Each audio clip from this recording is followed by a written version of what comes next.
Hello, this is Dee Lovegrove in Greer, South Carolina.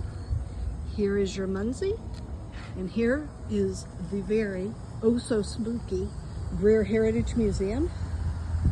You can come here next October and have all the fun you want, if you call it fun. Cora, is there anything scary here in Greer? Well, the scariest thing that we have in Greer is a story about, it was actually about the most beautiful woman in South Carolina. And she became married to a man, George Washington Hughes. He was a grocery store owner, and he was the finest carrying man in town. But Mattie Orloff was a vile woman. She had a voice in her. She said words that nobody ever wanted to repeat. She drank alcohol all the time. You see, her father was an alcoholic, and he run with the Blind Tigers. And so she was also just like that. She was just kind of a bad woman. But George Washington Hughes loved her.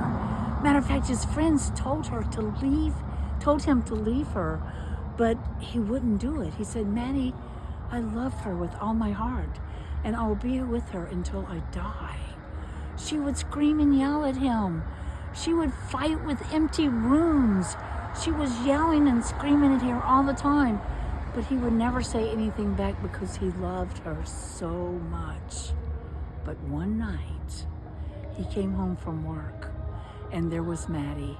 She had been drinking all day long, and she started screaming and yelling at him. And he just sat in the chair listening to her because he loved her. And she said, "Why don't you stand up like a man?" And he wouldn't do it, and she shot and killed him right then and there. An evil woman she was. And they tell us that one of the scariest things of all is there's an alleyway here in Greer, and it's called Hughes Alleyway. Because if you go through that alleyway, you can hear the shuffling of the feet of George Washington Hughes looking for Mattie. Ta-da! And it's right over across the street. Would you like